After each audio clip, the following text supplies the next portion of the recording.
also I think she enjoyed the culture. She wrote in her book that she Exactly. enjoyed the Beatles.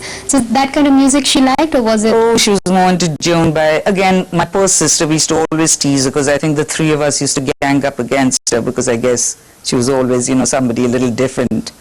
So she used to like more pop songs and things like that, and we liked all the, you know, a little bit heavier or rock or whatever, and she liked pop.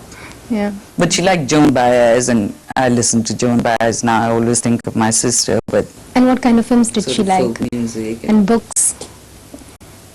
Books, all kinds of books. I think maybe towards the end of her life, she started reading more lighter books or self-help books, romance. Or whatever. Not romance, but lighter material. But I think before she read, in fact, when they were in jail and I was in 70 Clifton alone, and I didn't used to know what to do, so I used to go and raid her bookshelf, Best and the Brightest. I remember reading that. You know, so a lot of more serious or historical or biographical books. But later on in life, I think when she had so much pressure on her, she was working so hard, then you want to relax and you read something light. Or it must have been hard for you that she was in jail at the time. I remember her writing in her book that she was in jail when you were going to get married. So it must have been very difficult. On the one hand, you were starting a happy life, and on the other hand, you had this family where they were struggling politically and she was in jail. I wanted to get out of Pakistan. I thought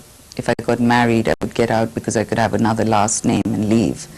And basically, I remember my sister got 3 days. We asked for permission from the martial law administration, and she got 3 days to attend the wedding.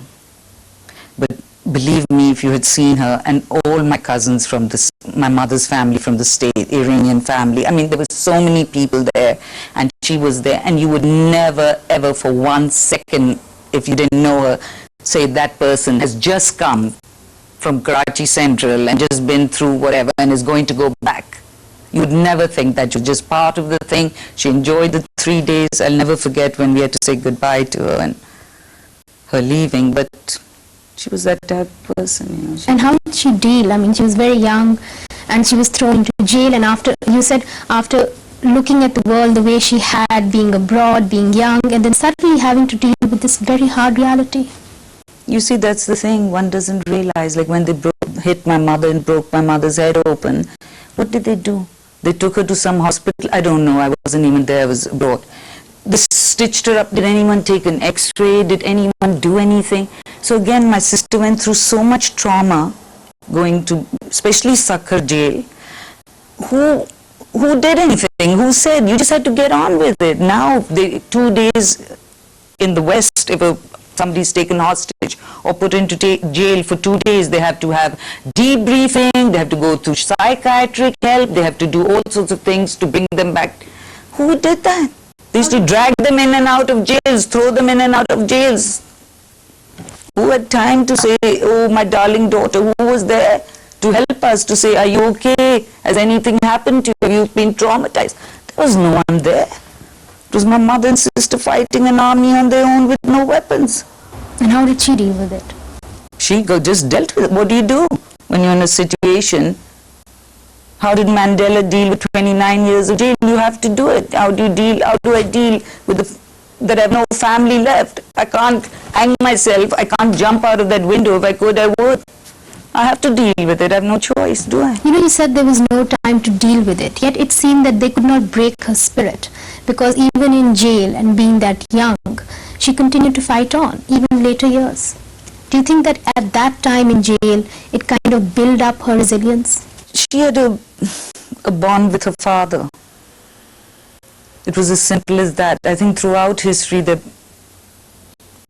are examples of this kind of father-daughter bond. It was a daughter-father relationship. There was no question for my sister to say, I want my comfort, or I'm young, I want to have fun, or I want to go out, or don't want to celebrate every birthday and every New Year and every whatever in jail or under sub-jail house arrest in Larkana.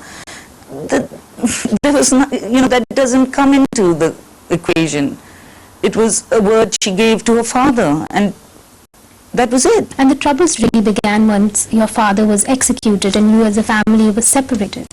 How, as a family, did you respond to that? I mean, What were those times like for you? Well, I was still studying in the States, so I was away. My mother and sister were in Sehala. My brothers were here in London. Yes, we were separate. It was a horrible time. I still, to this day, I don't like to think about that time. I don't like to think about how, again, we were alone. Who comforted us? Who did any psychiatry? Who did any trauma or whatever? That was it.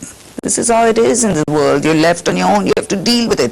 If you can deal with it, great. If you can't, you can't. The family life really started changing after your father took on the role of the opposition when he was imprisoned by Ayub Khan. What happened after that to you as a family? Nothing. We were a very united family. I mean, after Ayub Khan, as I told you, I don't think when you're children you have you realize who your parents are, whether they're famous or even if he's a great doctor or the most famous lawyer or whatever. When you're growing up, they're just your mother and father. So I think that's what it was like for us. They were just our mother and father. Including your sister? Yeah, all four of us. They were our parents. We loved them and we were a family together. It's simple as that. In fact, I think I still remember when my father left Ayub's government, we went by train to Karachi, and the people, I mean, I can see them now, and we were shocked. We didn't understand why there were these thousands of people at the train stations, wherever we went throughout that journey. They were on the roof of the train. They were crying. We couldn't understand why they were crying. For us, we were kids. They were singing Akele Na Jana. I remember that song. I saw the movie much later, but it was something unbelievable. And so I think that was probably the first time we were like, hey, you know, what's going on? This is for our father. And then history repeated itself and people came out again for your sister. So it seemed that people never really stopped loving your family, but was there ever a realization while you were living away and being hounded that perhaps you have been, that people don't like you? Oh, I know oligarchs and vested interests don't like us. That's, you know. But I know a lot of other people do like us, or like them, not like they represented something, they gave a voice to people. I think, was that the biggest crime? I don't know, because I still haven't figured out why half my family was murdered by Pakistan. Do you blame the Pakistan government for your family's murder? Yeah, I blame, I want to know the answer. I don't know why and who killed my whole family. And in your opinion, who do you think killed Benazir? The same people who killed my father, who killed my brother, both my brothers, they're the same people who killed my sister. And you don't understand exactly why they did this? When I try and think about it, the only thing I can think, I mean, they didn't eat babies for breakfast. They didn't murder and pillage and rape. So the only thing that I can think, because for me it's really a traumatic thing, especially my sister's death. I've got to, in my mind, figure it out. So the only thing I can think of, what could be their crime? That they gave a voice to the people? That they allowed them to have a ballot box voice behind the feudal lord or behind the whatever? What else did they do that others haven't done and they're still alive? Are you comfortable about Bilawal Bhutto Zardari joining politics? I'm never comfortable about anybody joining politics. I don't like politics. So obviously I'm not comfortable about him joining politics, especially now. I think he's very, very young. I want him to finish his education, which is what his mother wanted. He should have at least a good 5 years of education. His mother always wanted all her children, they should have a job, they should learn how to live in the world.